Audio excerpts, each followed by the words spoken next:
Welcome back to Visual Fantasy Book Recommendations, where they dive deep into the worlds that capture imaginations and refuse to let go. Today's episode tackles a question that every fantasy reader wrestles with at some point. Can an author actually stick the landing on an epic trilogy? You know the feeling, right? That creeping dread as you approach the final book, wondering if all those emotional investments, all those hours spent with beloved characters, all that intricate world building will pay off, or if it'll crumble like so many fantasy conclusions have done before. Well, buckle up, because we're talking about Robin Hobb's Ship of Destiny, the thunderous conclusion to the Liveship Traders trilogy, and spoiler alert for the podcast itself, this is how you end a trilogy.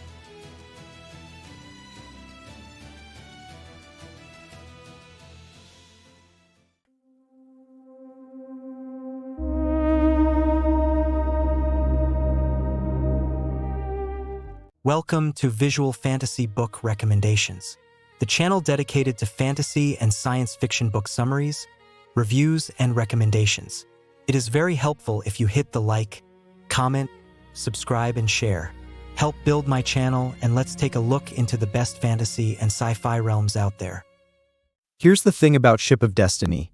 It doesn't just wrap up storylines, it doesn't just tie neat little bows on character arcs. No, this book explodes everything you thought you knew, transforms it in ways both beautiful and devastating, and somehow leaves you breathless, satisfied, and completely emotionally wrecked all at the same time. And we're going to explore exactly why this works so brilliantly, but first, let's set the stage for anyone who's new to this world. So what's Ship of Destiny actually about? Without diving into spoiler territory, because honestly, experiencing Hobb's revelations firsthand is half the magic, here's the essential framework. The Liveship Traders trilogy takes place in a richly imagined world where certain ships are alive.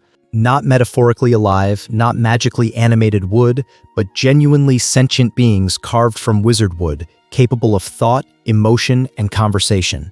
These ships, passed down through generations of trader families, form bonds with their captains and crews that go deeper than loyalty or duty. They're family members, confidants, sometimes even adversaries. Ship of Destiny picks up the scattered threads of its predecessors and weaves them into something magnificent. Multiple storylines that seemed separate, dozens of characters whose paths appeared divergent, themes that felt disparate, all converge in this final volume with the precision of a master storyteller who's known exactly where she was going all along. The book moves between several key perspectives, each one carrying its own weight, its own urgency, its own heartbreak. There's Malta Vestrit, a character who undergoes one of the most stunning transformations in fantasy literature. There's Wintrow, the boy who never wanted to be a sailor, thrust into impossible situations that forge him into someone extraordinary. There's Althea, fighting for her ship and her identity in a world determined to deny her both. There's Brashen, navigating the treacherous waters between duty and desire. And then there's the pirates, the serpents, the dragons, and the ancient mysteries that threaten to reshape everything. The plot careens between moments of intimate character development and vast, sweeping action sequences. Family legacies crumble and are rebuilt.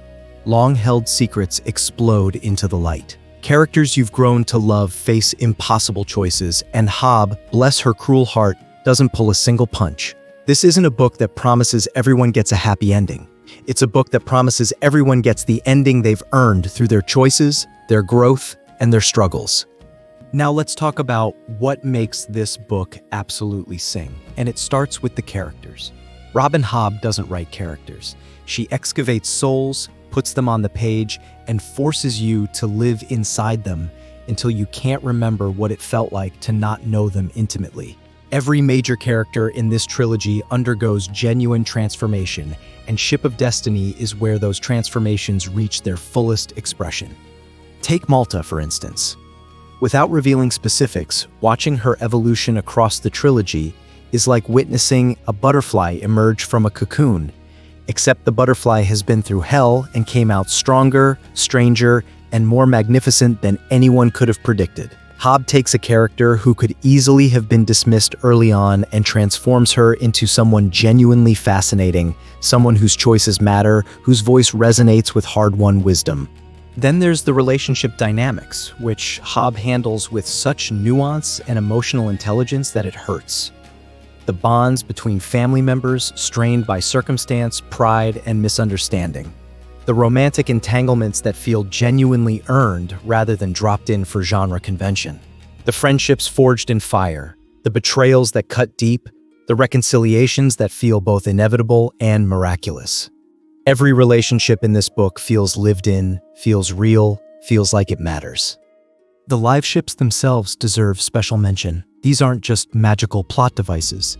They're fully realized characters with their own desires, fears, and arcs. The way Hobb explores what it means to be alive, to be bound to family, to have autonomy or lack it through these sentient ships is genuinely brilliant. She uses fantasy to ask very real questions about identity, freedom, and the weight of legacy. The themes Hobb weaves through Ship of Destiny are as complex as they are compelling. At its heart, this is a book about transformation, but not the simple kind. This is transformation through suffering, through choice, through consequence. It's about how trauma shapes us, how we carry the sins of our ancestors, and whether redemption is even possible for some sins. Family legacy runs through every page like blood through veins.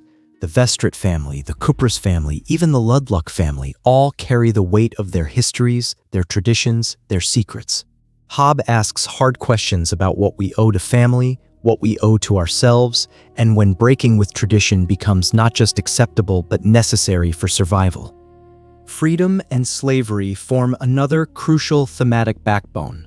The live ships themselves exist in a kind of slavery, bound to families whether they wish it or not.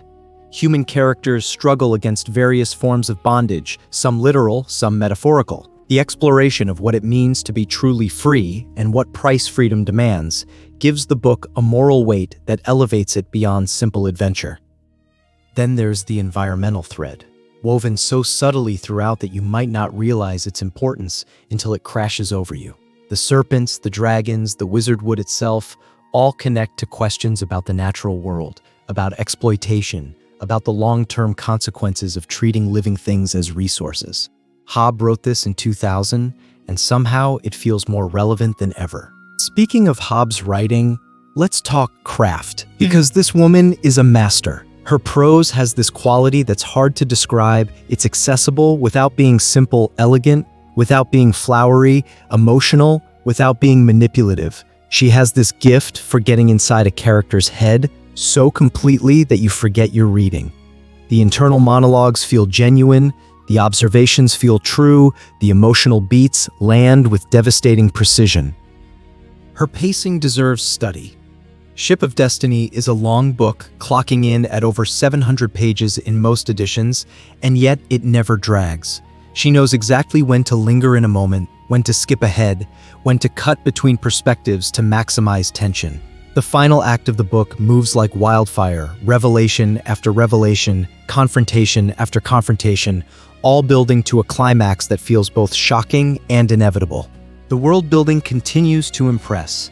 Hobb doesn't dump information. She reveals her world through character experience, through cultural details that emerge naturally, through the way people interact with their environment.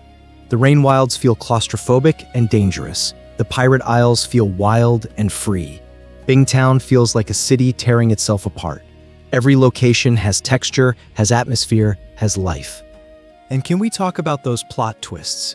Because Hobb plants seeds so carefully, so subtly, that when the revelations come, they feel both surprising and completely logical. The best kind of twist isn't one that comes out of nowhere. It's one that makes you flip back through the pages going, oh my god, it was right there the whole time. Ship of Destiny delivers several of those moments, and they're glorious. So what's Hobb trying to accomplish here? Beyond telling a cracking good story, what's the purpose? It seems clear she's interested in examining how people grow, how they change, how they survive, trauma and loss and impossible choices. She's interested in family, in all its messy, complicated glory. She's interested in the long shadow of history, the way past sins echo through generations, and whether breaking those cycles is possible. There's also something deeply humanistic about her approach. Even her villains, even the characters who make terrible choices, feel understandable. Not excusable necessarily, but understandable. She seems to believe that people are shaped by circumstance and choice in equal measure, that redemption is possible but never easy, that growth requires genuine suffering and change. The book also serves as a meditation on power, who has it, who wants it, how it's used and abused. The live ships give her a perfect metaphor to explore slavery, autonomy, and the way systems of oppression become normalized even by those who suffer under them. It's thoughtful, it's uncomfortable at times, and it never preaches. Instead, it presents situations and lets readers draw their own conclusions. Who should read Ship of Destiny? Well, obviously, if you've read the first two books in the trilogy, Mad Ship and Ship of Magic, this is required reading. But more broadly, this book is for anyone who wants fantasy that treats its readers like adults. If you want simple good versus evil, if you want easy answers and uncomplicated heroes, this probably isn't your book.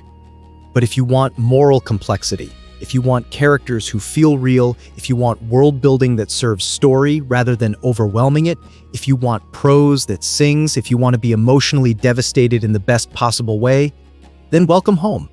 Fair warning though, Hobb doesn't shy away from darkness. There's violence, there's trauma, there's loss. Characters suffer, sometimes in ways that are hard to read, but it's never gratuitous. It always serves the story, the themes, the character development. And somehow, despite all the darkness, there's hope threaded through it all. Not easy hope, not cheap hope, but the hard-won kind that feels genuinely earned. Here's the bottom line. Ship of Destiny is a triumph.